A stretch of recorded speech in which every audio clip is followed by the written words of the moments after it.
Always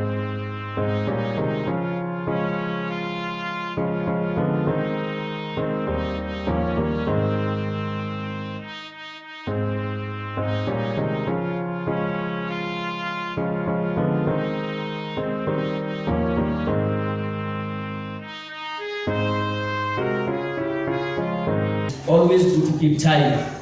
Ninasikia kuheshimika sana kusimama mbele zenu na ninaenda kuwaletea hili neno la Bwana. Ninajua kwamba kanisa tunataka mambo mingi, tunataka baraka, tunataka kuinuliwa. Of all these things are important. Mambo haya yote ni muhimu, lakini lazima tukue in all dimensions. Tukue katika kiroho na tukue katika kiasili. We must become balanced church, balanced Christians. Sio kukua pande moja, unakuwa na mali lakini vile unazidi kuwa na mali ndivyo unazidi kuwa mtu mbaya. Because most of the people ambao wako na mali, shetani anataka unapoendelea kuinuka na vitu za dunia, pia roho yako inazidi kuwa mbaya. That's why tulisema last time wakati nilikuwa nafundisha concerning prosperity, ya kwamba the desire of God is that we may grow even as our soul prospers. Tukue katika kiroho na tukue katika kimali. Bwana Yesu asifiwe. Amen. Ninajua ya kwamba mambo ya roho mwili hapendi. Mambo ya roho sana sana sio makanisa mingi ambayo huwa yana embrace spiritual things. Lakini nilikuwa ninafikiria na kuwaza kuhusu kanisa ambalo Yesu aliacha, na nikakuja kurealize ya kwamba most of the churches we have are not the churches that Jesus led. Mara mingi unakuta tuko na makanisa mingi ambayo yako na different names and different emblems and all that. Lakini unakuta hizi kanisa sio zile Yesu aliacha. Si ni kweli? Uliza jirani yako kama anaona hii ni kama ndio Yesu aliacha. Hata kuna mwingine aliniambia ya kwamba ile iliachwa ni Catholic, na akaniambia imejengwa juu ya kaburi ya Peter. Aliniambia I don't know the truth of that, lakini maybe imejengwa juu ya kaburi la Peter. In fact, unajua lakini ukiangalia lazima tuangalie Peter alikuwa nani and what was he advocating for, so that before we say ilijengwa juu ya kaburi la Peter, maana inaweza hata kujengwa juu ya kaburi la Yesu lakini iwe ni afande ile au ni yaji wapendwa. So leo ningetaka tuangalie hii kanisa yetu, na kanisa sio mjengo, kanisa ni wewe. Kama wewe ndiye lile kanisa Yesu anakujia. Amen. Ninaona siku hizi kila mtu anafungua yake anaita jina. Kuna kama hii sasa yetu inaitwaje?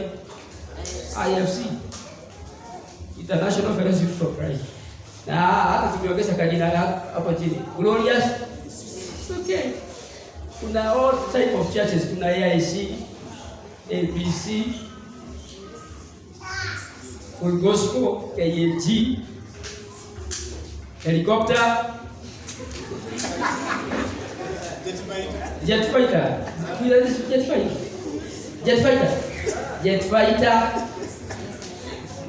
Gari ingine? GTM. Wacha tutajataje. Sio vibaya kutaja, ni vizuri kujua makanisa. Bwana Yesu asifiwe. Kuna KBC. Actually, all sorts of churches. But I want to say this, wapendwa. You know, that makanisa haya ndio Yesu aliacha? That's the question. Kanisa hili linafanana na lile kanisa Yesu aliacha? Because if we are not going to be the real church ambayo Yesu aliacha, then we can be very sure we are going nowhere. So pamoja na kujiita helicopter na whatever, we must be sure we are the right church that Jesus left. Na ndio maana ninafundisha mambo haya, because nimerealize nowadays kuna a lot of faith, na kila imani inadai ya kwamba inaelekea kwa Yesu, inaelekea kwa Mungu. Amen. But which is the true faith? Niliona wengine juzi niliona kwa Facebook, mimi huingia na media. Niliona wengine hata kwa Facebook wamepanga pombe kwa meza and then wanajifundisha kwaya. Na wanasema inaingia vizuri. Unajua sasa wakibeza under the influence of that wanaiba. Kwanza pesa inatoka kubwa sana. Na nikajiuliza surely is this what is really happening? Yaani kila mtu ako na hatia yake ile ambayo anaona inafurahisha mwili, na so long as inafurahisha mwili anaona ni ya Mungu. Lakini wapendwa, tushikeni mambo haya. We must know the true church. We must know the true faith. Not every faith that lead to God. Sio kila imani ambayo inaelekeza watu kwa Mungu. Kuna imani ambazo ni mingi na most of them they are not heading to Jesus. They are going other directions. Hallelujah. Amen. Kuna wakati nilikuwa ninafundisha hapa na nikawaambia paganism, it is any faith that has no root in Abrahamic faith. Paganism, Now nowadays we have a lot of paganism. Paganism, kila mtu aseme paganism. Naona hata hiyo kijina ni ngumu. Paganism ni imani ambayo haina mizizi kwa imani ya Abraham. And we have only three faith ambazo katika dunia mizizi yake ni Abraham. One of those faith ni Christianity. Unanishika? Ukristo misingi yake ni Abrahamic faith. The other one is Judaism. Judaism ni dini ya Wayahudi. Na the other one ni Islamic, Muslim.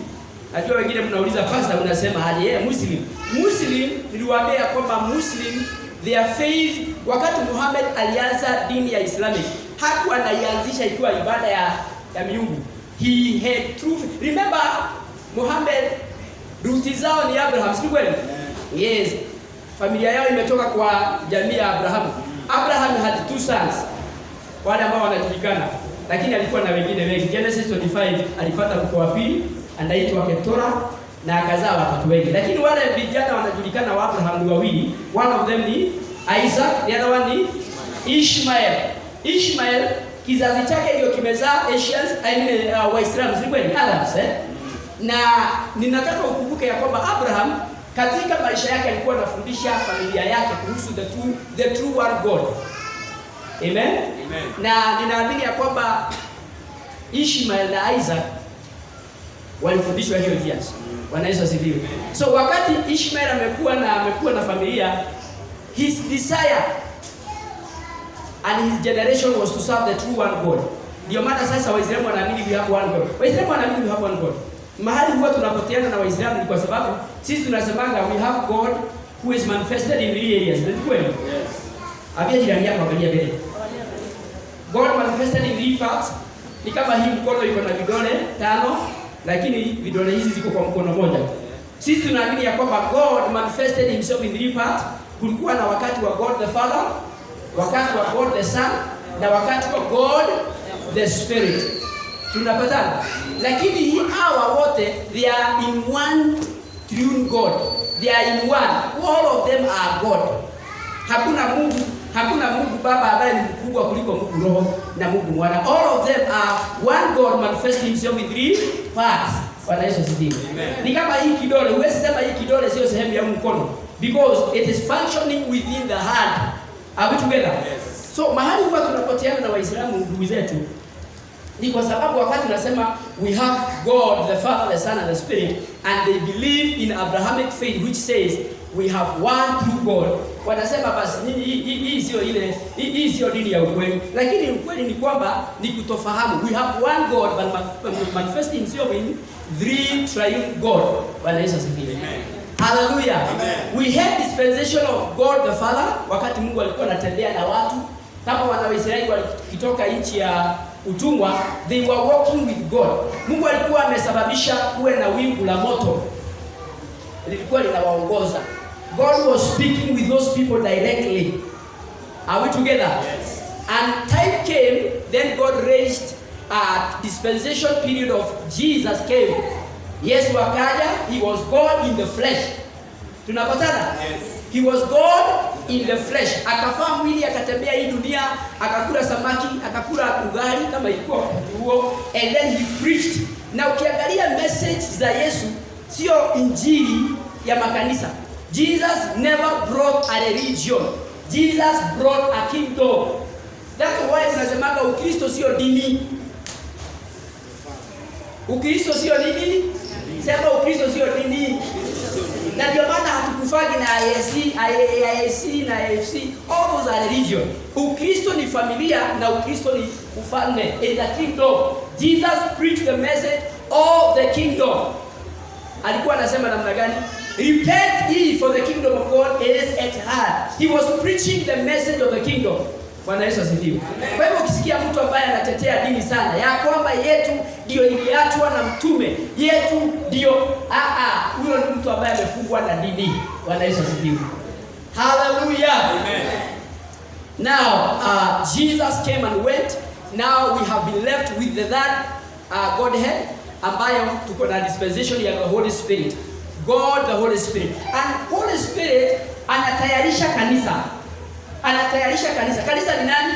Kanisa sio hii mjengo. Kanisa ni mimi na wewe. Anakutayarisha, anatoa madoa, anatoa uovu, anakujaza na nguvu na kukufahamisha Mungu ni nani. Maana nyama hizi, wapendwa, nataka mshike hivi. Nyama na damu haziwezi kumfahamu Mungu.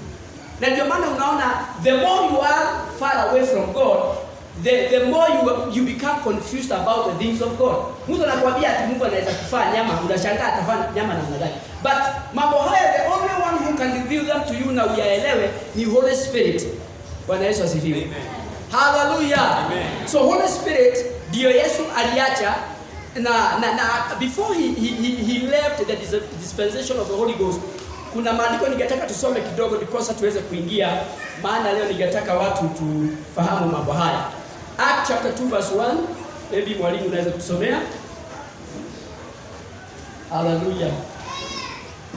Acts chapter 2 verse 1. Amen. Amen. Hiyo sauti sio mbaya. I hope mnanisikia huko nyuma. Si mnanisikia? Please, kama hamnisikii mseme. Mnanisikia? Yes. Acts chapter 2 and verse 1. The Bible says, and when the day of Pentecost was fully come, they were all with one accord in one place. And suddenly there came a sound from heaven as of a rushing mighty wind, and it filled all the house where they were sitting. Amen. And there appeared unto them cloven tongues like as of fire. Amen. And it sat upon each of them. And they were all filled with the Holy Ghost, and began to speak with other tongues. Amen. As the Spirit gave them utterance. Kisha hapo mtumishi. Bwana Yesu asifiwe. Sasa ningetaka mfahamu hivi. Baada ya Yesu kufanya kazi miaka 3.5, aliposulubishwa na akafufuka, maandiko yanasema ya kwamba aliambia wanafunzi, msitoke katika nyumba cha juu au msiende kuhubiri injili pasipo kungoja the promise of the Holy Spirit. Maana ilikuwa imeahidiwa ya kwamba Roho Mtakatifu atamwagwa nyakati za mwisho. Na nyakati za mwisho, wapendwa, zilianza 2000 years ago when Jesus left. Na kama zilianza 2000 years ago, it means nafikiria tuko mwisho kabisa hapo, tunamalizia. Kwa hivyo mimi ninashangaa na wale watu wanakaa kienyeji.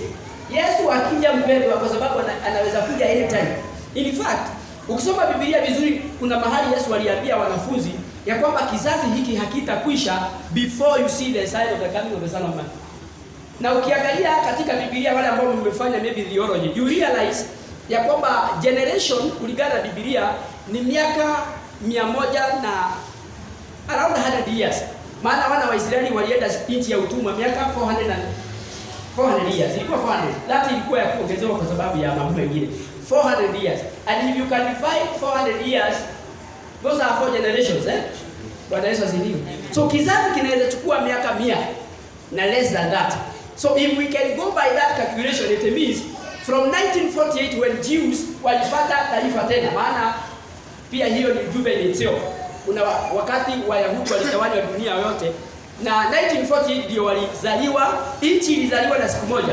If you can hesabu kuanzia 1948, maana Yesu aliwaambia wakati mtaona mti huu, mti ambao ni Israeli, ukizuka na kumea tena, hicho kizazi hakitakwisha until I come back. So if you can calculate from 1948 until now, ongeza 1948 to 100 years, inaweza fika miaka ngapi? 2048, right? 2048. Yes. 2048. Aya, if you can, we can go by the calculation ya 70 years, ambapo mwanadamu alipunguzwa miaka ikabaki miaka 70. 1948 plus 70 years until 20. Wale mmesoma, fanyeni hesabu ya haraka tuone. Ni vizuri kujulisha kufundisha watu mambo hadi wajitayarishe. Unajua watu nafikia Yesu kukuja kwake kukubali. Kula ugali na ujitayarishe mbele. Mwalimu hesabu hiyo inakuja 70 years plus 1948. 2018. 2118. Ai. Amazoni umehesabu 1948 plus 70 years. 2018. Kwa hivyo inamaanisha if we can calculate na miaka ya mwanadamu ambao tunaishi leo, Yesu alikuwa anafaa kukuja kuanzia last year. Lakini tukienda tuhesabu na 100 years. Yani Jesus will not go beyond 2048. Kwa hivyo tumebakisha miaka kidogo sana. Na tukihesabu na 70 to 80 years, Yesu hafai kupitisha 2030. In fact, we are expecting anything to happen between now and 2030. Bwana Yesu asifiwe. Uliza jirani yako kama uko tayari for rapture. Unajua ni vizuri kufundishana mambo haya. Watu wanakuja kanisani kimchezo, wanafikiria ni mchezo. Na hakuna kitu kimetabiriwa katika Biblia hakija kitimia. Everything that was prophesied in the Bible kimetimia. As it was in the days of Noah, so shall it be in the days of the coming of the Son of Man. Nilikuwa ninaangalia another clip yesterday. Wanasema ya kwamba wameanza kurudisha majitu duniani. China tayari wametengeneza watu ambao ni superhuman. They have altered the DNA of a man. Hata kuhubiri mambo haya watu wajibu. Unafikiria ni mchezo? As it was in the days of Noah, so shall it be in the days of the coming of the Son of Man. How was it in the days of Noah? Kulikuwa na majitu zilikuwa ni? Abia jirani yako angalia mbele. Kulikuwa na majitu zilikuwa ni? Yes. So dunia wameanza kutengeneza majitu. Superhuman people. Watu ambao DNA ya mwanadamu they have monitored, yani wameitengeneza njia nyingine na wanazalisha watoto ambao wako na DNA modified. Yani siku hizi kila kitu ni modified. Kwa hivyo very soon, na ninaamini tuko na watu sio human being. Ndio wako na nyama kama zetu lakini they are not human being. As it was in the days of Noah. So giants are coming back on earth. Na mkumbuke ni nini nilifanya Yesu, Mungu haribu dunia na maji. Wanadamu walikuwa wamekuwa modified kabisa. Hakukuwa na watu. The only real people were Nuhu na watoto wake na familia. Wale wengine watu hawakuwa human. Ndio unaona ni watu lakini sio watu. Bwana Yesu asifiwe. So China wameanza hiyo na sio China pekee. Nisikia most of the countries. And what they are looking for, wanatafuta superhuman so that they can use them for battles. Vita. Ni watu lakini wako kuna vitu wamewekwa ambazo sio kile Mungu aliweka ndani. Bwana Yesu asifiwe. Uliza jirani yako kama ni human. Juu wapende wacheni waulize, ni nini inafanya mwanadamu yule mwanadamu Mungu aliumba wa kawaida ni ngumu sana kufanya yale mambo yanafanywa siku hizi. Nilisikia mwingine alichinja jirani yake, nafikiri alikuwa amekosana. Alichinja jirani, akapasua vizuri vile huwa unapasua kuku, akatoa moyo, akaenda akapikia familia yake na wakakula nayo kaugali. I'm not telling you stories, I'm telling you these that are happening on this earth. Ni mwanadamu mgani aliye na akili timamu? A true human being kuchinja mtu mwingine. A true human being kukula mtu mwingine. Wapendwa, eleweni nyakati tunazoishi. We are in the days as it was in the days of Noah, so shall it be in the days of the coming of the Son of Man. Hebu angalia jirani yako. Uone kama ni mtu. Anakaa mtu? Anakaa mtu? Wewe usidanganywe na macho na usidanganywe na nywele, hapana. Bwana Yesu asifiwe. Anakaa mtu? Anaweza kaa mtu lakini sio mtu. Na ndio maana mnaona nowadays shetani kuna watu wamezaliwa ambao wamezaliwa kutokana na manipulation of the powers of darkness. Na hawa watu wanakuja na supernatural or superhuman. Wengine unakuta ni mtoto ambaye amezaliwa na hekima sio ya kawaida. Unasikia mtoto anazaliwa, niliona mwingine anafungwa hapa kwa uso lakini anasoma, anapewa gazeti asome, anasoma. Unaweza somaje gazeti huko umefutwa macho? Unasikia mwingine, niliona mwingine amezaliwa, anasema yeye alikufa 1941. 40s ndiye alikufa, na anasema alikufa na ajali ya ndege. Anaulizwa wewe kichwa chako ni mzuri. In fact wazazi wake, because they are believers, walisema we don't believe this. Lakini mtoto aliwapruvia I was existing in 1940, that is when I died. Na akawaambia mimi nilikuwa so and so. Wakati walienda kutafuta kile mtoto anasema, walikuta everything copy. Akasema mimi wazazi wangu walikuwa fulani na fulani, na walikuwa wanaishi mahali fulani. Na ndege, yani hata one of the man ambao walikuwa, because it was the boy was claiming he died in the World War, I think Second World War. Wakati walienda kuchunguza walikuta one of the guys ambao walipigana hizo vita, he is still alive, and he confirmed that man alikufa katika ndege. Bwana Yesu asifiwe. Sasa nataka mniambie wapendwa, nini inaendelea kwa hiyo dunia? Kuna watu sio watu. Mtu anakufa, anarudishwa, anazaliwa tena na dada Jane. Wewe unazaa mtoto, unaangalia mtoto, unaona hapa hakuna kitu ya kwetu. Hii moyo sio ya watu wetu. Bwana Yesu asifiwe. Uliza jirani yako kama watoto wake wote anaona kama ni watoto. Hallelujah. Na alikuwa anasema hivi, watu hawa wanazaliwa, wanarudishwa kwa hii dunia na wanapewa supernatural abilities. Wengine wanakuwa watoto werevu shuleni kiasi kwamba mtoto anapita mitihani bila kusoma. Unashindwa hii hekima ina gani? Wewe unapigana na mtu ambaye sio mtu. Na the reason why the devil is doing this is because he wants to take over the world. Anataka kuchukua dunia atawala. Na ndio anainua hawa watoto, wanakuwa very bright at school. Wanakuwa super talented. Na kama mtu ako super talented, what do you do? Mnampatia nafasi. Wengine wanakuwa ma president. Amen. Na ndio maana sasa mkijaribu, na ndio maana wapenda wacheni wake. Tuombeni sana. Let's pray. Yesu akasema wacheni magugu na ngano zime pamoja. Meaning hawa watu tutakuwa nao in our ministry. We are in them in praise and worship. We are with them in the same church, but they know their mission. They know that they are not human. Yes. Wacha niwaambie kitu kimoja. Wakati malaika walikuja wakalala na wana wa the daughters of men. Kuna dada mwenye akili mzuri anaweza kulala na kiumbe ambacho hakikai mtu. Simuniambie. Ati ndio kwa wale naye. Kuna those angelic beings ambao walikuja wakafaa mili ya wanadamu, they were human like us. The only difference was mioyo yao na roho zao zilikuwa za baba yao shetani. And that's why hata wakipropose kulala na wanawake hawako na big deal, because he is a man like any other man. Hallelujah. Amen. Uliza jirani yako kama yeye ni mtu. Ndio maana wapendwa, ni vizuri sana kuwa mwangalizi. Jesus said, be careful to entertain strangers, because you might entertain angels without knowing. Unanisikia? Hii dunia tunayoishi kuna watu sio watu. Kuna watu ni malaika. Wengine ni pande hii, wengine ni wapande hii. Yesu akasema kuweni waangalifu to entertain strangers, because you might entertain angels without knowing. Mimi kuna watu nakutana nao kwa barabara, wengine ni kwa stage, anakuambia nisaidie na kafea. Unamwambia kutoka hapa, mimi sikuja kusaidia watu leo. Wacha nikwambie, wengine they are angels. They are not human. Mimi kuna mama nilikutana na yeye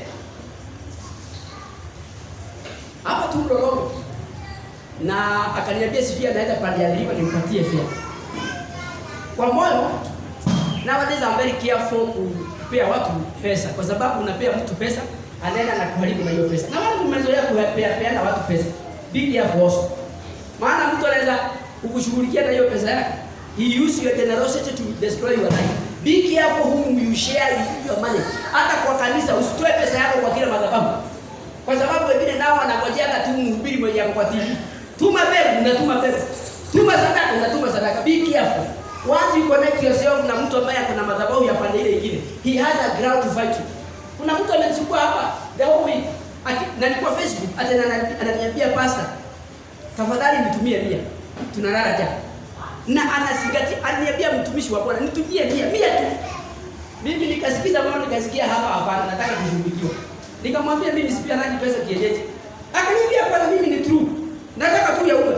Sasa nashindwa hii unga all people wale ambao wako nao dunia mzima, marafiki na familia. Mimi ndiye ameona nimpatie 100 na hataki pesa mingi, anataka 100. Bwana Yesu asifiwe. Patia jirani yako kuwa mwangalifu. Are we together? Tunaendelea pamoja. Yesu akasema ya kwamba watu hawa wengine sio watu, ni malaika. So huyo mama wakati nilikutana naye akaniomba shilingi 100, nikamwambia kidogo tu niingie hapa ni. Wacha niwaambie wapendwa, mimi niligeuka kuangalia yule mama, mimi sikumuona. Nikajiuliza ako wapi? Ameenda wapi? Because I felt she is true. Nikienda nilimwangalia mpaka nilitoka hivi nikafuata kwa nione hapo, mimi sikumuona. Na sio kitabu juzi. Mimi nikashindwa. Mama, okay, kama ni kijana tunaweza sema naweza kimbia. Lakini mama. Bwana Yesu asifiwe. Hallelujah. So who is the Holy Spirit?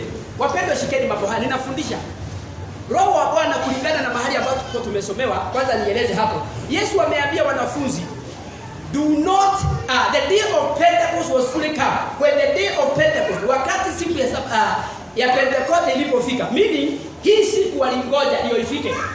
Na walingoja kwa sababu kulikuwa na ahadi ya kwamba when Jesus goes to heaven or when he ascended, he had to release the Holy Spirit to come and fill people. Akuje ajaze watu. Maana ni ngumu kukaa maisha haya pasipo kuwa na Roho Mtakatifu ndani yako. Na kama ufalme wowote ule, when the Holy Spirit came, he filled the people who were already waiting for him on the upper room. Na alikuja kwa mgurumo wa upepo mkali. Na upepo huu ukajaa the whole house ambao walikuwa wamekaa. And then kukaonekana dimi za mioto na watu zikatua juu ya watu. And then people were filled with the Holy Ghost and they began speaking with tongues. Kwa hivyo dini ambayo Yesu aliacha ni hii, ni dini ambayo ina embrace the baptism of the Holy Spirit and with a sign of speaking in tongues. So I don't care keni mnakaitaga aje, mkaite KBC, KDY, whatever. If your religion does not embrace the baptism of the Holy Spirit, that is your own religion.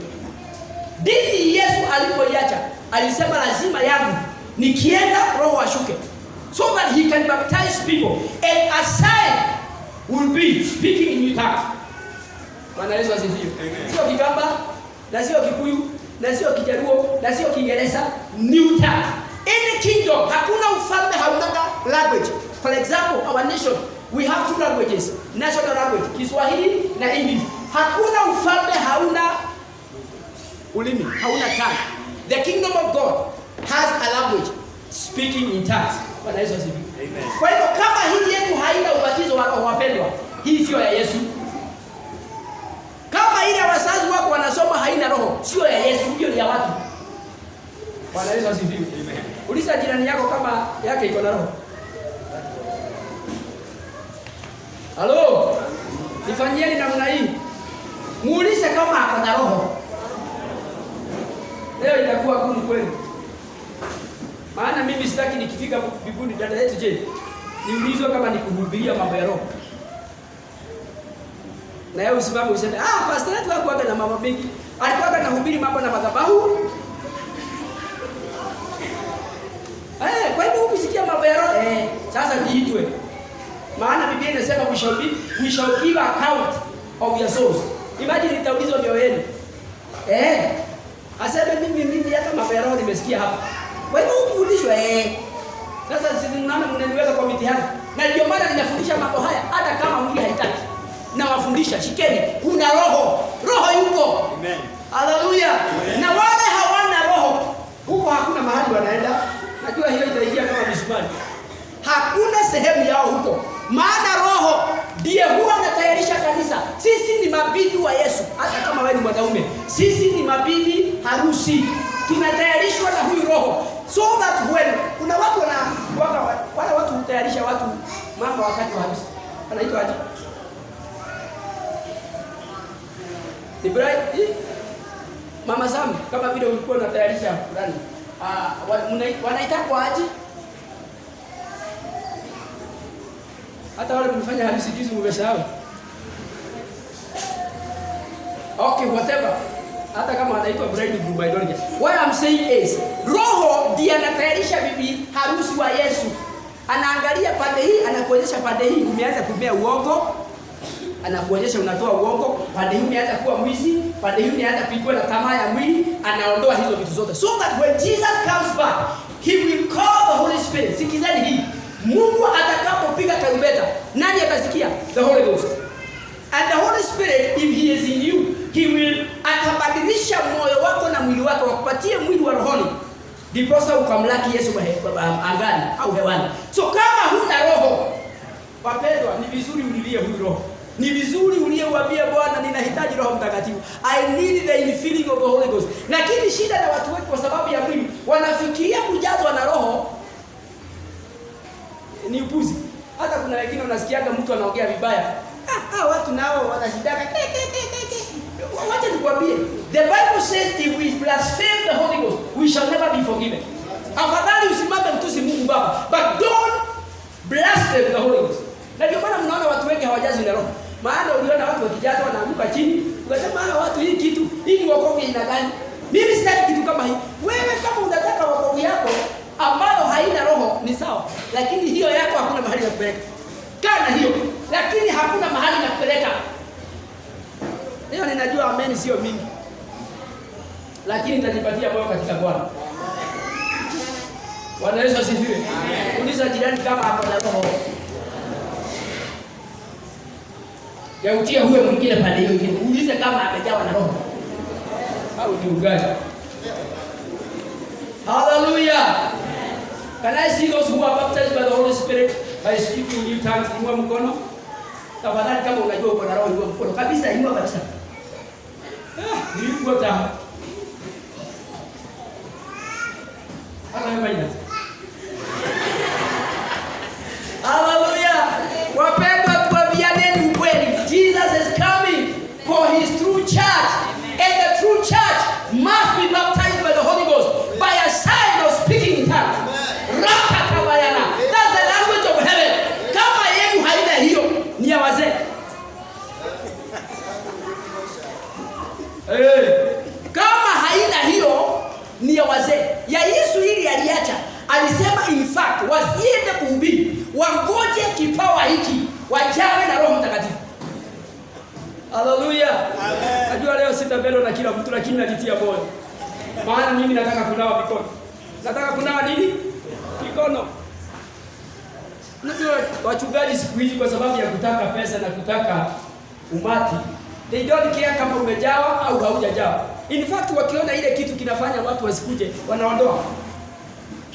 Unajua ni kwa nini vitu zingine zilitoka ambazo sio bibiliko kama ubatizo wa kwa sababu matajiri wanakuja kwa kanisa sasa wanashinda. Sasa hawa watu tutawapeleka wabatizwe na hii mali yote. Peleka watu. In fact huo ndio unafaa uweke kwa maji. Kiagusho uko ndani na uhakikishe kimekaa kimekunywa maji kidogo. Ndio tukumbuke. Bwana Yesu asifiwe. Lakini kwa sababu hatutaki, tunataka kuweka watu vile wanataka kukaa. Do you know even Mary, the mother of Jesus, received the Holy Ghost? Yes. Do you know? Wale wanasema, nani mama wa Yesu, tuombee, sisi tunatoka kwetu. Nataka uelewe, hata yeye, she received the Holy Ghost. So ukienda mbinguni, utatafuta yule Mary ulikuwa unasema akuombee, akwambia hata mimi nilipokea hiyo. Ifanyeni namna hii. Sasa wewe kama Mary mama wa Yesu alipata roho, na wewe je? Na vile mnaniangalia na shaka mingi sana. Hebu lisa jirani yako tena, uko na roho kweli? Hallelujah. They all waited for the baptism of the Holy Ghost in the upper room, including Mary, the mother of Jesus, Peter, James and John. Even you are Peter, mwenye mnasema ati kanisa yenu lijengwa juu ya kaburi lake. Even Peter received the Holy Ghost. In fact, maandiko inasema wakati Roho alishuka, alishuka kwa kishindo, watu wakaongea na dini to an extent, watu wakasema hawa walevi wa asubuhi ni aina gani? Peter akasimama in the power of the Holy Ghost akasema ya kwamba do not suppose that these people are drunkard. Hakukataa wamelewa, they were drunkard, but not the way people thought. They were filled by the Holy Ghost. They were drunkard in the morning. Akawaambia ya kwamba ni kweli wamelewa, lakini sio vile mnafikiria. Sio mvinyo na divei, ni kwa sababu wamejawa na Roho Mtakatifu. Bwana Yesu asifiwe. Maandiko haijakataa kulewa, lakini inakataa kulewa na mvinyo. Tunafaa kulewa na Roho. Amen.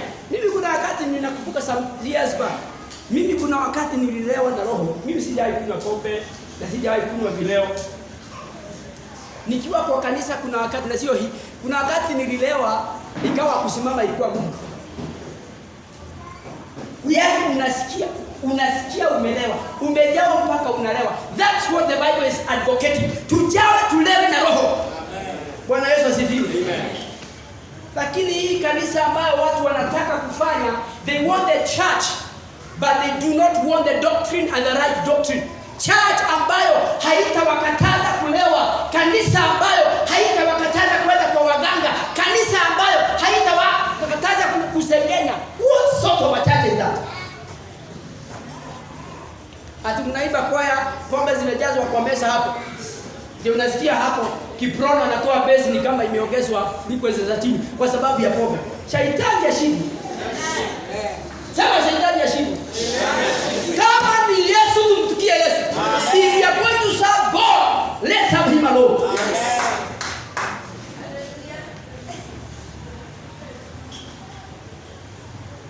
Usiku ni kafolongolo. Mchana, haleluya, usiku mchana, yani watu wanaingia namna hii wakitoka. Kupiga bisi hivi, kupiga bisi wakitoka. Hiyo ni dini ya aina gani? Kama yeye ni Bwana, wacha awe Bwana usiku na mchana. Let him be Lord. Yes. Haleluya. Bwana Yesu asifiwe. Sio Bwana wakati wa mashida. Na wakati wa mazuri tunaendea Bwana mwingine. The church Jesus left was filled with the Holy Ghost, with sign of speaking in new tongues. In new tongues. Hallelujah. Amen. Bwana Yesu asifiwe.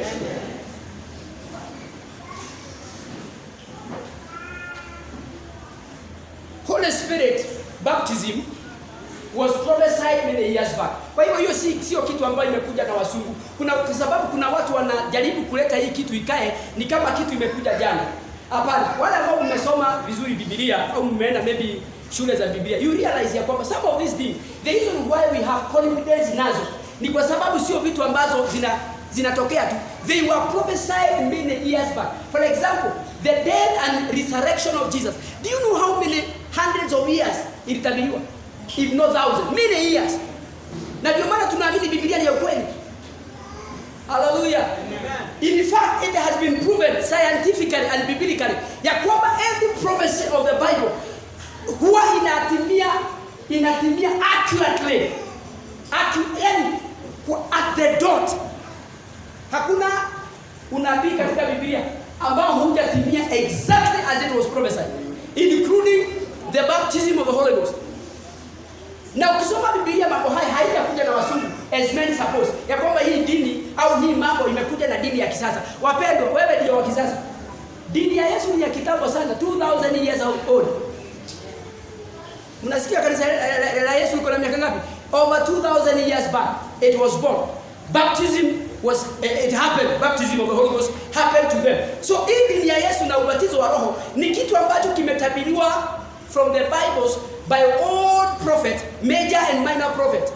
Na ninakuza mambo haya because kuna dhana ningetaka itoke kwa mawazo yetu ya kwamba hii kitu ni ya dini ya glorious. Hii ni zile dini zimekuja juzi na msungu. My friend, hii kitu sio ya msungu. Shikeni. Hii kitu ni ya kitambo kuliko babu yako. Na kwa nini nasema babu yako? Because most of our fathers and grandfathers ni wajuzi tu. 200 years back. Lakini hii kitu ilitabiriwa na manabii so many years back.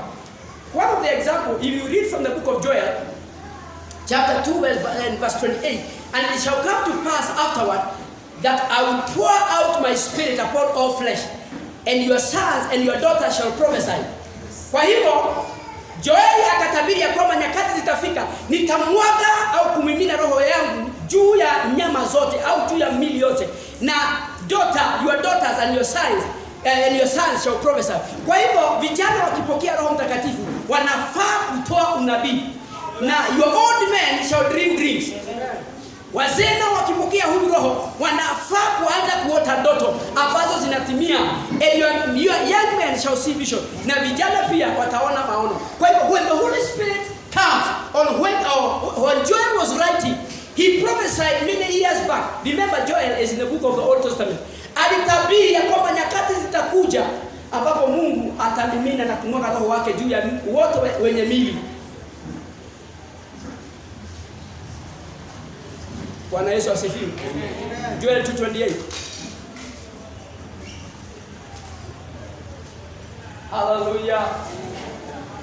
Isaiah 44:3. For I will pour water upon him that is thirsty, a flood upon the dry ground.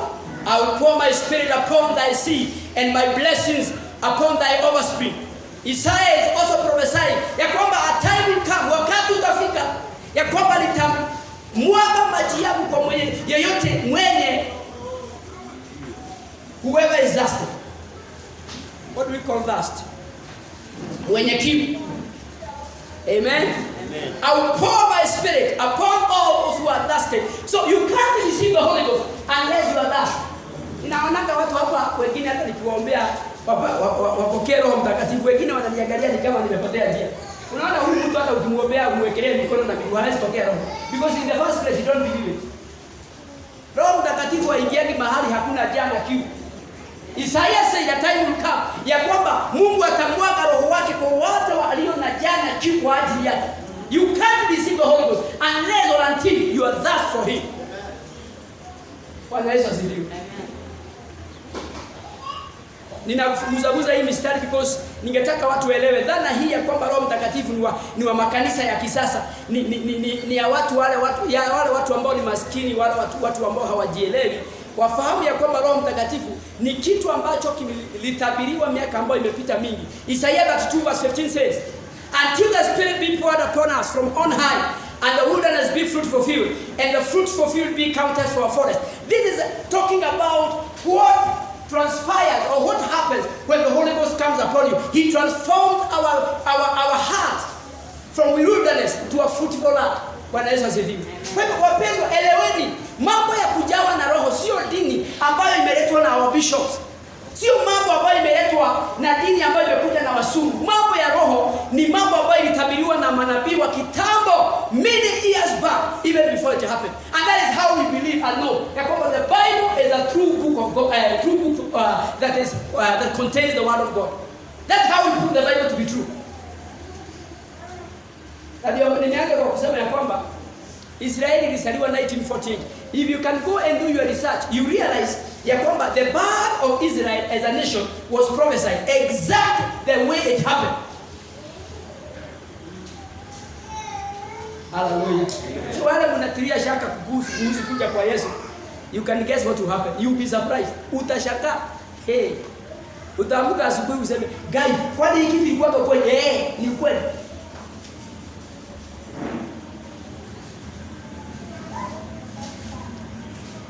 Who is the Holy Spirit?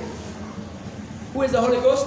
He is the third person or the third in the triune of God.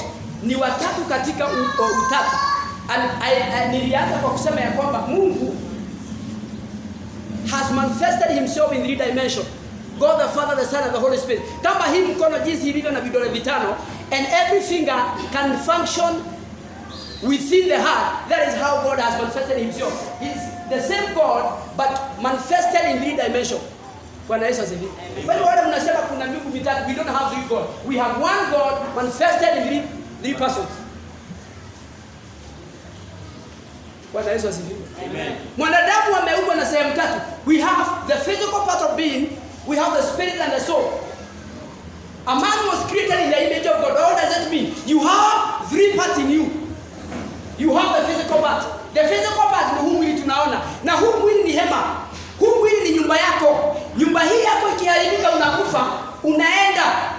Na kama ulikuwa umekaa vizuri kwa Mungu unaenda kupewa mwili mwingine. Na ndio Yesu alisema ya kwamba nimeenda kuandalia makao. And where you are, where I am, there you will be. Kwa hivyo tukikufa tutapewa nyumba nyingine. Nyumba hiyo ni nini? Ni mili ya rohoni. Na Paulo akasema ya kwamba tuweke tahadhari tusije tukapatikana bila nguo, bila nyumba. Kuna watu watakufa wakute hawana nyumba. Zile maroho unaona zinaingia watu hazinaga nyumba. Na ndio maana ukitoa pepo kwa jina la Yesu inalia inasema hapana, tafadhali nitaenda wapi? Because those spirits have nobody. Zinataka kama mwili. Na ndio maana zikipata mtu ambaye ameruhusu au amefungua mlango, maroho yanaweza kuingia ndani yako in the thousands. Maana wewe ndiye mwili. So na wewe ukitoka ndani ya hii hema utapewa mwili mwingine. Na wakati Yesu atakaporudi, wengine ambao tutakuwa hai tutapewa miili ya rohoni. Utabadilishwa upewe mwili wa roho. Mwili huu ambao Yesu alifufuka nao ulikuwa mwili wa roho.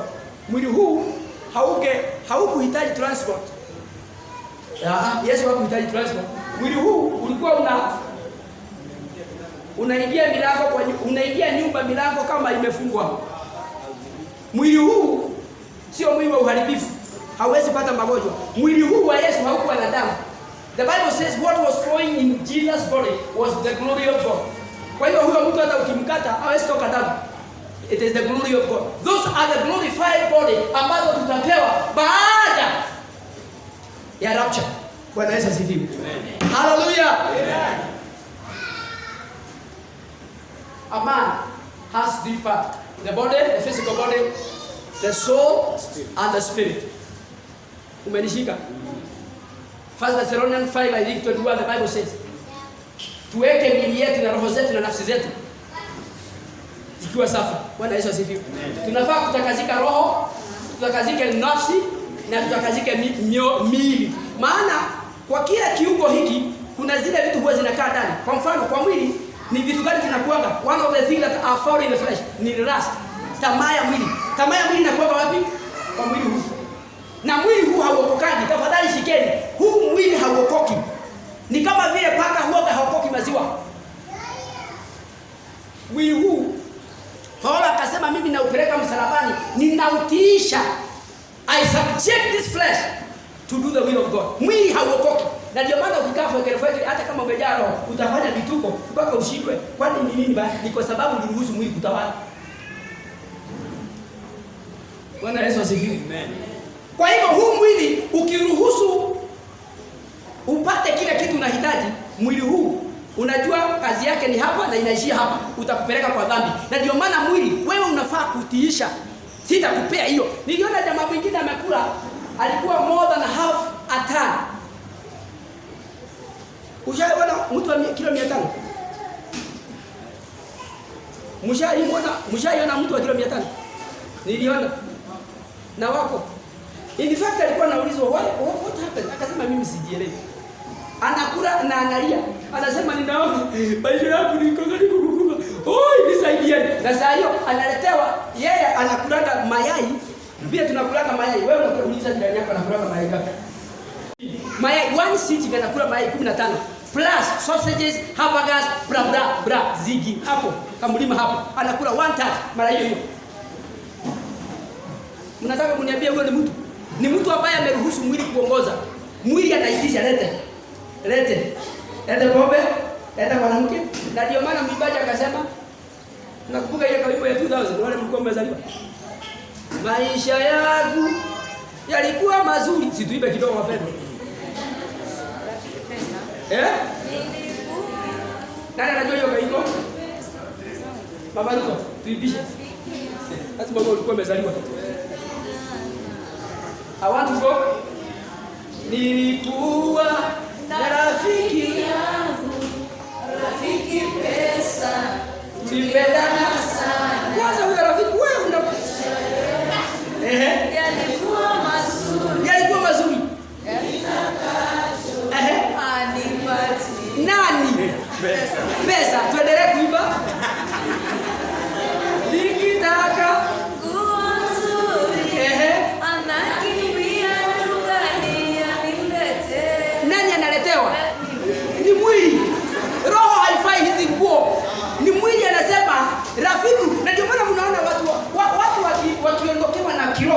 wanaingiwa na mwili. What do they love most? Money. Ndio kuiba. Nikitaka sio mke, wewe acha bwana.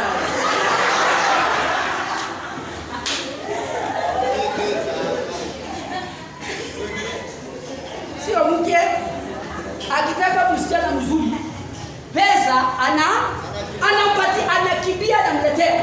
Nani analetewa? Mwili. Na ndio maana the greatest enemy of a man is not even the devil. Who is the greatest enemy of a man? The flesh. Watu wanasema kwa shetani ashindwe. Kwanza wachana na shetani. Shetani yako nje. Wewe uko ndani ya hii hema mwili. Na huu mwili ndiye anasema ana rafiki pia, na rafiki huyo anaitwa pesa. Mwili akitaka mayai 14 iko. Apia jirani yako akalia mbele. Leo ni mkanyakana. Tuokoke vizuri kwenda wapi?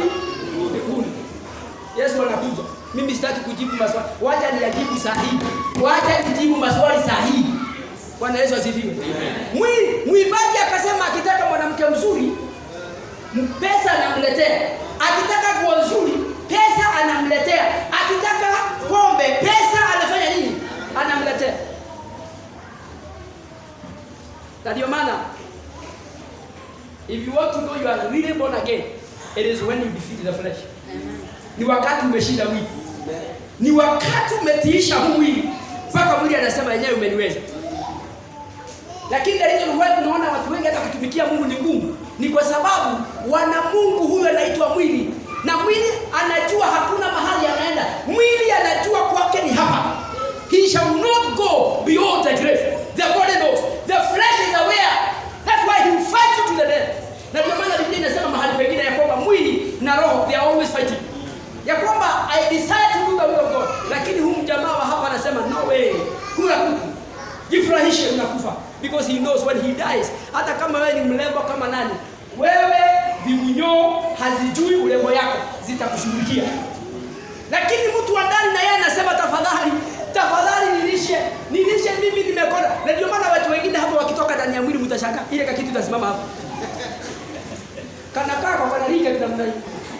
Kamekonda na jamaa na yeye ni chitu. Huyo jamaa nilikuwa nawapatia hadithi yake, alikuwa na 500 kg. Alikula mpaka wakasema, unajua the funny thing na hii mwili huwa ina stretch. Wewe unamshika. Huu mwili vile ilikuwa huwa ina stretch. Mwili inaweza stretch mpaka ushangae kama ni wewe. Na ndio maana wale watu wengi wanataka wanakuwa na those big I mean uzito mkubwa, eventually huanga wakipunguza uzito wanaachwa na stretch. Yaani miili yao inaachwa na manyama ambazo zimehali zinafaa kukatakatwa. Maana mwili unaweza stretch. Na ndio maana unaona hata kwa mwanaume au ukikula sana hii tupu inaweza stretch. Ifike huko. Ni nini ina stretch? Mwili anaweza kuaccommodate nini? So long as ni yeye unalisha. Mwili anaitisha. Jamaa alikula wakasema ati mwili yake mahali imefika his heart inashindwa kucontain kufanya kazi because wakati inapiga pump inapiga, unajua moyo huwa anapiga damu inatembea mwili mzima. Sasa ikipiga because mwili umestretch sana inakuwa ngumu kujaza hiyo kimwili yote damu. Na ndio alikuwa analia, nisaidieni. Mtu hawezi toka kwa kitanda kusimama hawezi simama because of weight. Anasema nisaidieni, nisaidieni. Lakini asubuhi mayai gapi? Hiyo ni kukula wewe na mashaitani ya kwenu. Unalisha watu ndani, sio wewe peke yako. Na ndio maana mnaona hata ulafi ingine ni pepo. Na ndio maana hakuna walafi wanaingia because the Bible says there are no gluttons who make it to heaven. Kwa hivyo kama wewe uko na roho ya ulevi au si ulevi, ulafi, mbinguni hauingii. Uliza jirani yako kama ako na roho ya ulafi. Wewe unajua na watu wengine, niliona kijana ati wanaenda competition, anakula ugali mfuko mzima na mayai mbili. Na ukiangalia yule kijana anakula mfuko mzima na mayai mbili, mwili hana. Hiyo kitu inaenda wapi kama sio shetani anataka kula? Wewe unakula wewe na ancestors.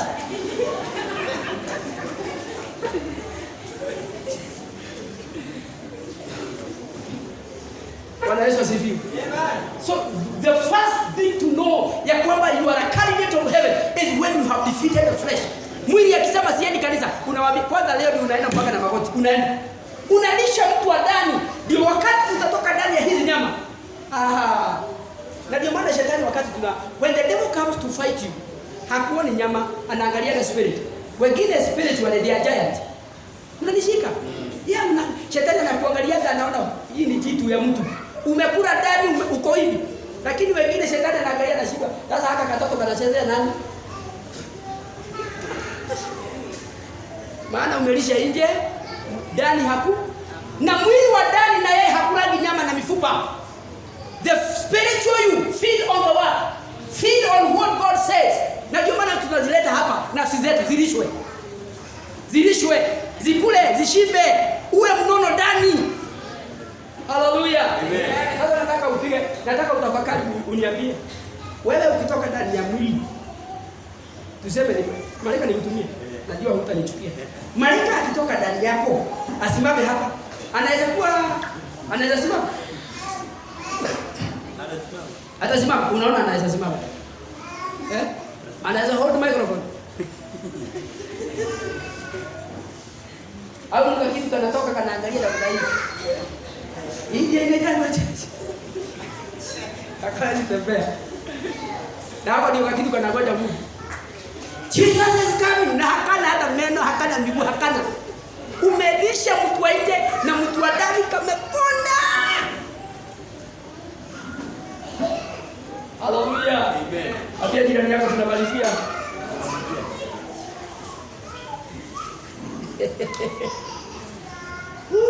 Jesus. Siku za mwisho zitakuwa fande sana. Unakutana na mtu na huyu ni pesa mlini. Unamwangalia mara tatu. Ala? Kwani yako aje?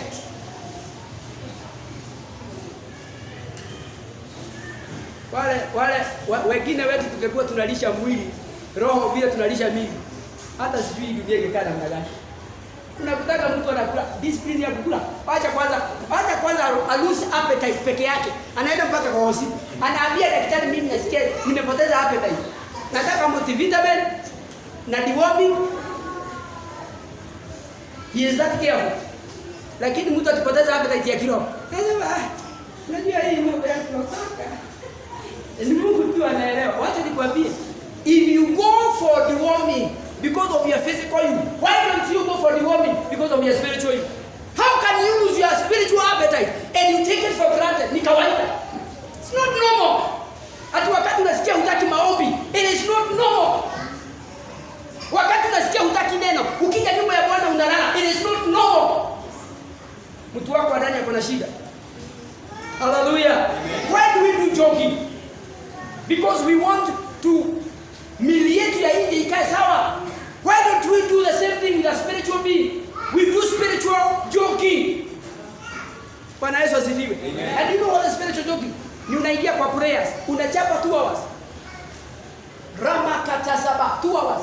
Na mwili anajaribu kulala, unawaambia utatoka hapa baada ya 2 hours. Discipline. Lakini angalia watu wakiomba. Baba hata anasahau saa hiyo akili bado inapiga. Leo jioni tunaweza kula ugali na managu na omena katika jina la Yesu. Baadaye chakula ya jana ibaki na kuja Bernardo kwa maombi.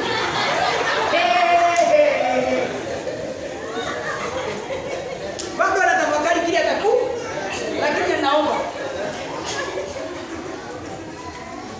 Baba katika jina la Yesu, mzokoni ibaki kama sahani. Hata sasa hivi niko hapa ninahubiri. Kuna watu wanafikiria nitaenda hiyo mzokoni ninunue kadi kale kidogo na kwa chache ninahubiri sana. Lakini yeye sasa hivi Allah ndio mahali yetu wa heaven.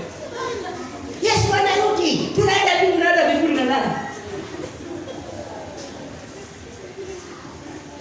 Hallelujah. Amen. Let's defeat the flesh. Amen. Kushinda mwili by receiving the Holy Ghost. Yes. Hallelujah. Amen. The flesh is strong when we have not the Holy Ghost. Peter was weak and timid until when he received the Holy Ghost. Akasema ya kwamba you guys you do not know have received. We are not drunkard as you suppose. We have received the Holy Ghost. Peter akasimama, for the first time he preached, 3,000 men came to the Lord. Watu 3,000. Peter mwenye alikuwa akiambiwa anaulizwa unamjua Yesu? Anasema my friend, mimi ninajua mambo mengine haina hata kilichokosa. Niliwaambia huyu mwanaume sikujui. Peter denied Jesus 3 times. Paka na tusi. Kamsichana kalikuja kuambia Peter, hata ukikana, hata sauti, mavazi inaonyesha kabisa wewe ni mko pamoja na huyu jamaa. Si kweli? Peter alianza kutusi. Mwambie unaniwekelea na jaribu kuambia hapa msikii gasia. Biblia inasema hiyo. Exactly the Bible says he started his work. What is his work? Si ndio? Mwambie. Mimi nawaambia amshiki, mimi nawaambia huyu mtu mimi simjui. He denied Jesus, but wait until when he received the Holy Ghost. Watu wengine mnaona hapo wanakaa fekefeke. Wait until they receive the Holy Ghost. Mtu anakuwa anaruka hapa. Unashangaa huyu mtu hii ujasiri ametoka wapi? Unajua ni kwa nini unanaga haya? Ninaanaga wakati mwingine tukienda crusade. Unaona watu ushawaiona kuku vifaraka wale wa kufugwa mahali wanawekewa kwa maji. Na hapo katikati wanawekewa ile kibruda ya joto. Joto ikiwa mingi, chicks huwa zinaenda kando. Tukienda kwa crusade, kitaka kuchukua mtu ako na roho na mtu ambaye ako na moto ya Mungu. They don't go far. Wanataka in fact hapo Yesu anatajwa. Ndio wanataka sana. Ukiona umeanza kuingiwa na wasiwasi na mambo ya Mungu, umeingiwa na haya, umeingiwa na uvivu, ni kwa sababu wewe umeanza kupotea njia. Umeanza kutoka kwa Mungu. Bwana Yesu asifiwe. But when you receive the Holy Ghost, you don't care what people say. Mimi naona walevi, mlevi hata kama hana ng'ombe, akilewa anasema ng'ombe zangu, mbuzi zangu, na hana kitu wanakumbuka baadaye ya kwamba alikuwa amelewa. Anasema mke wangu, na wengine hata alipoteza mke kwa sababu ya ulevi. Tukipokea huyu Roho wapendwa, this church will grow. Amen. Because we shall have no fear of witnessing. Amen. Tutakuwa na uoga wa kueleza watu kwa Mungu. Mwanamke alipokutana na Yesu kisimani, akaambiwa na Yesu, ulikuwa na wanaume 5 na even the one you have is not your husband. Akamwambia, you are a prophet. I sent you as a prophet. Hallelujah. How did you know these things? Amen. Amen. Wakati aliambiwa ya kwamba yale maji ninao nikikupea ukuje, you shall never be thus again. She went back to the city, akaleta kijiji mzima. Akawaambia, you guys come and see a man who has told me everything that I have ever done on this earth. Lakini hakuambiwa kila kitu. But somehow inside her heart there was a transformation. Amen. Hallelujah. Amen. Na kama ndio mshahidi ya kwamba I have met a man. The reason why we are afraid and fearful and timid is because we are minus the Holy Ghost. We are empty. We are full of the flesh. Hallelujah. Wale watu ambao hawana roho, hata kutoa mali yao kwa Mungu ni shida. Pastor anatuitisha pesa ya nini? Hao mapasta ni wale ambao wacha nikwambie, ni kwa sababu huna roho. Wewe ni mwili na kusugua. People who have the Holy Ghost, they give themselves before they give their money. Wanatoa mili yao kama sadaka. Kuna mtumishi alikuwa anatuhubiria akakwambia yeye kwa kule ametoka Somalia. Hakuna mtu wa kanisa ya kiroho hana alama. Unakuta huyu hana mkono, mwingine hana kidole, mwingine mwili katwa kwa sababu ya injili. So alikuwa anatuambia siku moja alienda kuhubiri huko na akaangalia kanisa mzima akaona ni kama yeye ndiye the odd one out. Amen. Yaani unaona wewe uko na viungo zote, unaona you are the odd one out. Wale wengine kila mtu anaweza kusimama kuonyesha. Unaona hii kilaja ilikatwa kwa sababu ya Yesu.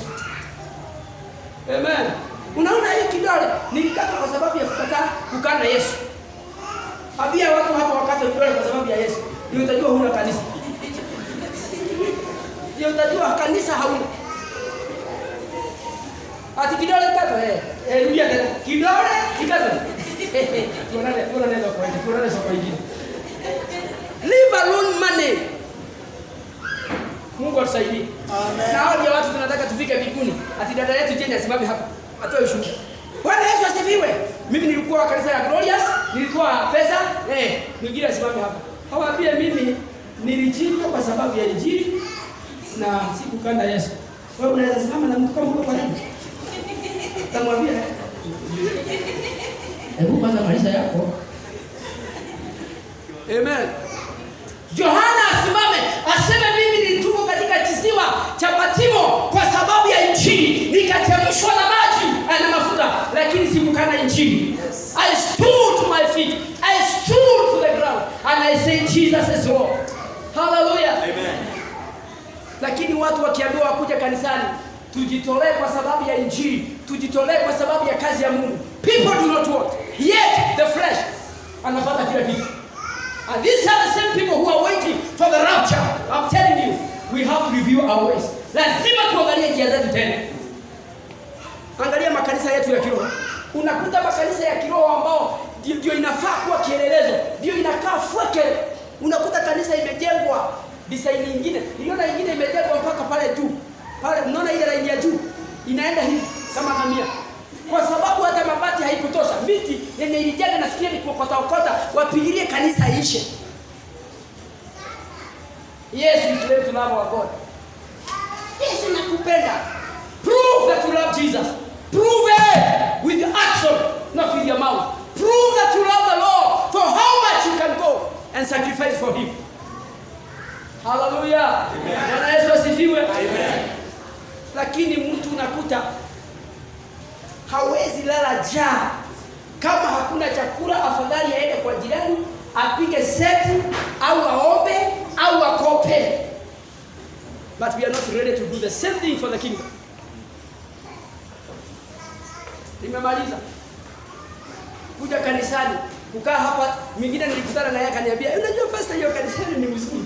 Mahubiri ni mzuri lakini mnakaa sana." Na the same person akakwambia biashara yake anasimama one max timing hapa, one the whole day evening. Monday, Tuesday, Wednesday, Thursday, Friday, Saturday, Sunday. Hapa achoka. Lakini hapa 2 hours. Hiyo kanisani unakaa jana. Wewe uko na shida. Uko na shida bibi sana. Unahitaji marekebisho ya katiba. Marekebisho ya boya. Bwana Yesu asifiwe. Hati kwani na yeye atamaliza saa ngapi? Saa hii saa 7 baada ya 5 na alianza saa 6. Imagine 1 hour. The same person unamkuta kwa simu the whole day. Simu haitokaji bali inakaa around him. Akisikia kama message, kwanza yeye inakane. Unajua kuna message ya pesa, M-Pesa. Una vile kwa inalia. Wacha hiyo hiyo. Anaweza akaenda kuangalia simu ni nani ametuma pesa. Jesus, I love you. I love you, Jesus.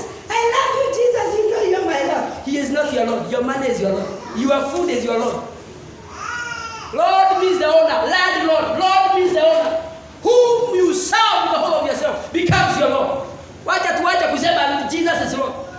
Yet your business unayofungua hapo na usimame hapo 1 week bila hata uchoki. Unalala late, unaamka late. Cash. Kesho niende Gikomba, nichukue cabbage na nini, nikuje nifungue, nieuze the whole day. Unalala late, unaamka late. 1 week. And there is no complaining. Because you are serving your Lord, the flesh, diligently. Ukitoka kwa hii mili ndio utashangaa, utajua who was your Lord. Do you know hata wale watu wanaabudu miungu? Do you know how much they sacrifice for a true worship? Ask them worshipers. They sacrifice their own life. Kijana anasema sihitaji maisha yangu tena. I have surrendered my soul to you, devil. Use me.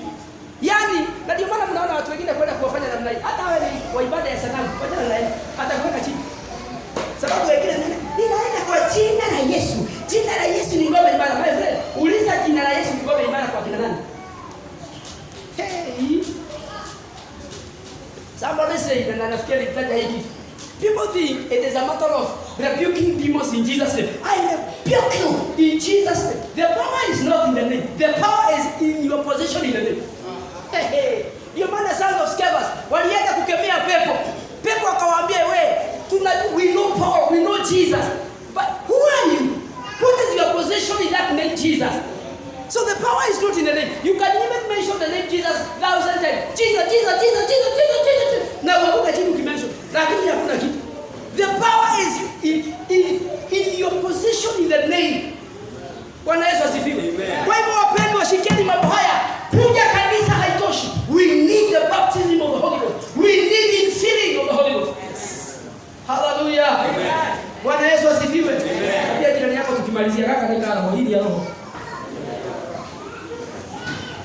kuwa na habari kuambia hii ya roho. Na ndio maana tumeandika manamba kubwa sana hapa. Ndio wale wanakuja kuangalia kama hapa ni walikuwa wanaangalia ni puu. Kuna mtu ako na kichwa mzuri anaweza fikiria ni puu. Ndio ujue watu wameroho. Hata nilikuwa nafikiria ni puu. Mwingine alikuja akaniambia, nilikuwa nimeona kama ni pipoti ya Coca-Cola. Yaani kanisa yetu ni pipoti ya Coca-Cola. Wewe umeroho unahitaji Yesu. Hallelujah. Yetu ni ya roho. Amen. Hallelujah. Amen. Yetu ni ya roho.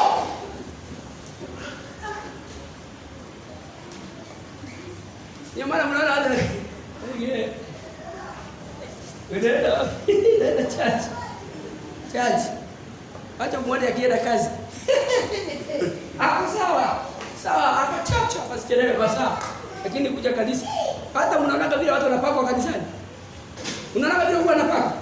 Hebu sasa mmoja uangalie vile watu wanapaka. Kabali.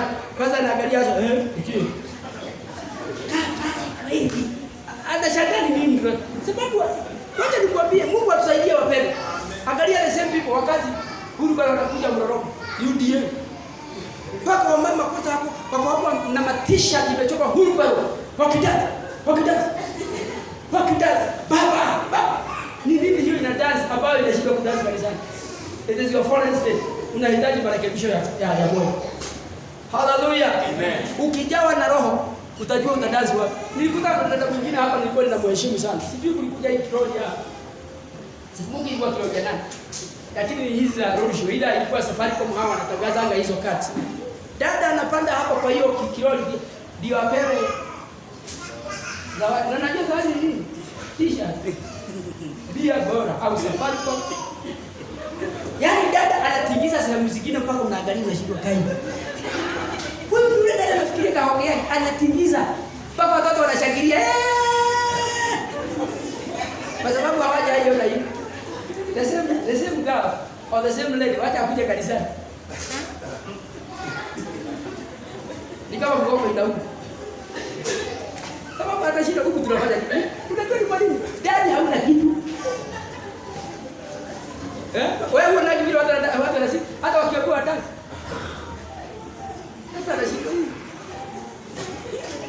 Hata wengine ndio wakiona ako kanisani. Amesimama hivi. Unajua ni kwa nini? Dadi hakuna kitu. That's why you need the Holy Ghost. Abia jirani yako you need the Holy Ghost. Angalia wa mambo wengine kwa plot. Unaweza sikia akiwa mtawe akiongea.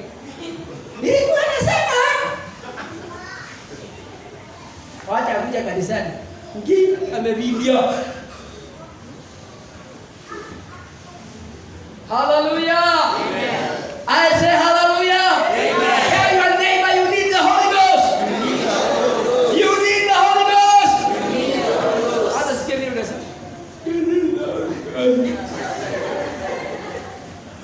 Tell your neighbor you need the Holy Ghost. Amen. Wapenda, we must go back to the church that Jesus left.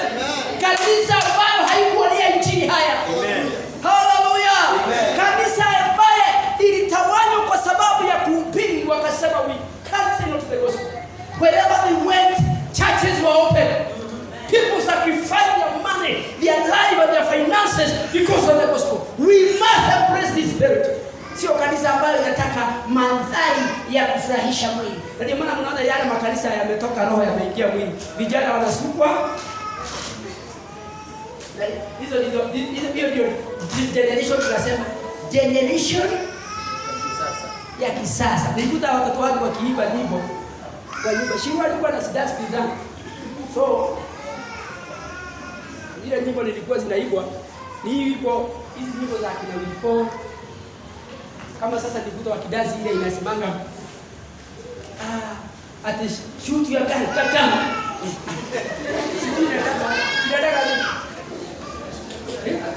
Shoot your gun kaka.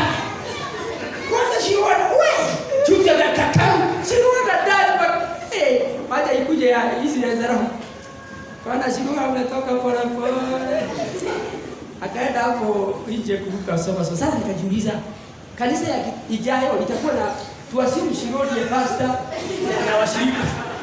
Tutakuwa na makanisa aina gani? Shoot your gun. Sasa imagine sasa tunaita hapa. Shoot your gun, come. Na vijana wetu sasa hiyo wameteremsha suruali. Imefika hapa chini na wametoboa masikio na huko. Sasa dunia imeingia kanisani. Na hiyo ndio wanasema ndio mti. Mti ndio Yesu. Mti. Wacha nikwambie. Kuna tofauti ya kujua kuhusu Yesu na kumjua Yesu mwenyewe. There is difference. Kuna tofauti. Na ndio Yesu akaambia wanafunzi wake, akawauliza swali nikimalizia, who do people say I am? Kila mtu alikuwa na his own version of the story.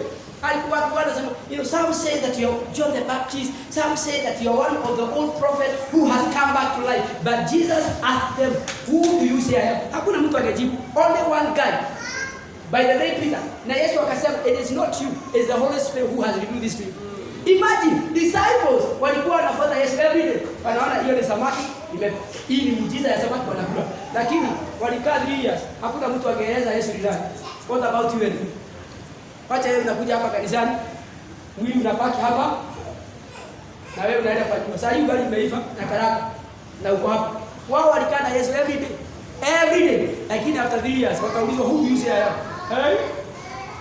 Swali anaulizana maswali gumu na yeye Yesu. Siulize swali hizi. Imagine they were with him.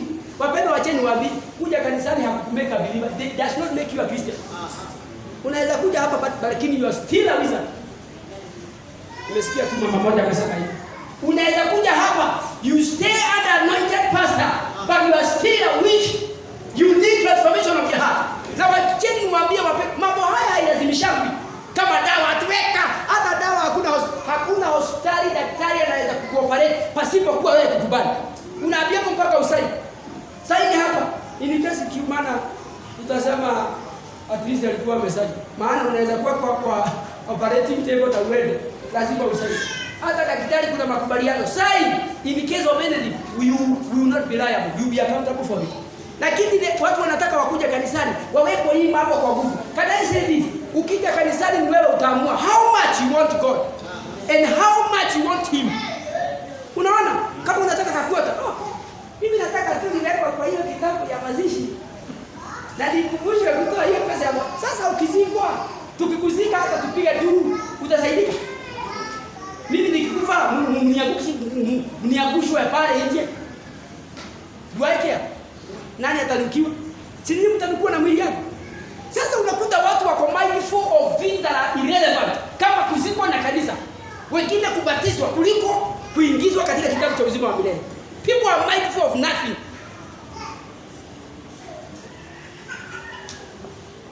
Unajua mimi pastor sina kadi ya church, nataka kadi ya ubatizo. Tutakupea. Hata ukitaka bili tutakupea. Na upewe mpaka form na uweke picha yako hapa. Na tuweke kwa file. Tuko na file kubwa sana hapa ya shida. Na ukikufa tutakuja tulie na tukuja basi bili. Lakini hiyo haitakusaidia. Andikisha jina yako kwa kitabu cha uzima wa milele. Wacha kuja kanisa kwa sababu ni Sunday. Wapendwa, allow yourself to be changed by the word. Amen. Wengine mnakuja na mioyo imefungwa. Najua mimi mambo haya inaenda sababu hii kanisa ndio yetu. Tulianza na pastor 10 years ago na ni baba yetu tunaomba. Ni sawa, all those things are good.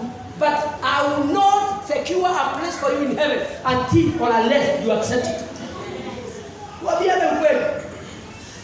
Tuambiane ukweli. Najua pastor wetu mimi najua mahali atakuwa. Mimi nitakuwa ngoja. Ndio utajua hutakuwa mahali utakuwa. Na mimi sitakuwa mahali utakuwa. Na sitakuwa mahali baba yako utakuwa. If you told I do not follow Jesus, there is my place. If you told I did not allow him into my heart, there is my place. Nimemaliza. We need the baptism of the Holy Ghost. Bwana Yesu asifiwe. Amen. Hallelujah. Amen. Polisi jirani yako kama anakuwa na roho. Na sio yeye akuiga, unaiga DPB, lika. Sasa ndio hiyo. Hiyo ni ya kujitetea. Na ulisikia ndugu akiomba hapo basi lika ukasema na mimi hiyo ndio ninajua. So wewe unasema lika kwa tafadhali. Lika Mungu Baba, hakuna kitu, huna roho.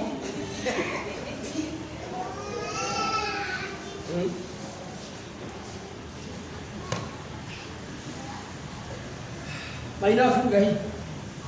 Na sasa tubalize na hiyo mambo hivi. Jirani yako amekwambia aje? Ako na roho? Yes. Mwingine aliniambia